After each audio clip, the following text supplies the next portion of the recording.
no doubt Manny Pacquiao. Hey, he's everybody's number one, right? Up until maybe 6 months ago, I had Floyd as the number one fighter in the world because I thought at that point Floyd was the best fighter in the world. But Manny Pacquiao has solidified his position. He's number one right now. Floyd Mayweather right on his heels. If we can make that fight, maybe then Floyd can, reclaim his position. In terms of skill, well, we know what Mayweather brings to the table, but he's not fighting enough. He's number two right now. Number three, Juan Manuel Marquez. He's at the twilight of his career. There's no doubt about that. I started to see some things with his legs in the Katsitas fight where I can tell he's a fighter who's somewhat declining. However, he has so much skill, so much guile inside the ring that he's still one of the brilliant technicians out there. He's number three. Number four, Nonito Donaire. And I think the fight with Montiel that's coming up will prove, does he deserve that position? Nonito is a tremendous, what we like to say, boxer, puncher. He can box your ears off and knock your behind out. Donaire, number four. Well, the man from Argentina, Sergio Martinez, has catapulted his way into the top 10 and even the top 5 at the expense of Paul Williams. Martinez had a really sensational year, in my opinion, the victories over Kelly Pavlik and Williams. He's a very exciting fighter who appears to be improving, even though he's in his mid-30s. Sergio Martinez, can't wait to see what he can do for us in 2011. He's our number 5. Number 6, the big guy, Vladimir Klitschko. And I may get some criticism for putting Vladimir this high, but he is the best heavyweight fighter in the world today. There may be some arguments from another Klitschko, his brother, but Vladimir hasn't been beaten in about 6 years. He dominates everybody he fights. He's certainly improved. Is he still chinny? Perhaps, but nobody can get to that chin. We want to see more from Vladimir in 2011 in terms of opposition, but really the only guy out there who can provide better opposition, in my opinion, well, there's two.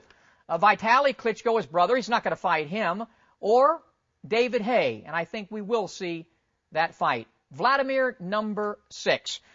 Number 7, he's unbeaten, and he's our last gold medalist for this country, Andre Ward. Andre Ward is but 26 years of age. He's improving all the time. Is he the best boxer out there? Nah. Is he the biggest puncher out there? No. And he never will be. But he just wins. Al Davis would love this guy because that's what he does, and I think we'll continue to see more from him. I think he'll end up winning the Super 6 tournament. Andre Ward, number 7. Number 8, Pansaklak Wanjinkam. Try saying that name 3 times. But, you know, the little guy deserves it. He hasn't, he's pretty much been the dominant flyweight for about a decade. 77 wins, I think, only 3 losses, a couple of those way back in the 90s. Pansaklak Wanjinkam. Pansaklak Wanjinkam. There's my 3 times for the year, and I might be mentioning his name again in 2011. Very exciting little fighter. Number 9, Klitschko. No, not Vladimir. His older brother, Vitaly. Now, Vitaly doesn't fight a lot, usually because of injuries and things of that nature and contractual stuff. But when he does fight, he wins. The last time he lost, 2003, to a guy named Lennox Lewis. Because of that, he deserves to be in the top 10. Number 10, Fernando Montiel. Very flashy, exciting fighter who can box, who can punch. Who is he facing in February here in Las Vegas? Another guy who can box and who can punch, named Nonito Donaire. Number 11, Timothy Bradley. We got a very exciting fight coming up later in January with Devin Alexander and Bradley. Bradley throws punches in bunches. He's always in tremendous condition. Very likable young man. Not a big puncher, but makes up for that with all of his other great attributes inside the ring. Him and Alexander, very even fight. In fact, some people might say, hey, if you got Bradley in there, why is Alexander not in there? Maybe he'll have that opportunity after their fight in January. You asked for 10, I'm giving you 15. Number 12, David Haye, the Haymaker. one of the more exciting fighters in the world today, even though he is a heavyweight, because he has flaws, I think is what makes him so exciting. He certainly has tremendous speed and quickness, and he's very unorthodox. He can really hit for a guy that's not naturally a heavyweight, but he has proven to be a little bit chinny, and some question his heart. So because of those things, and the two guys named Klitschko, I think we'll see some exciting stuff from the Haymaker. He's number 12. Number 13, Lucien Boutet.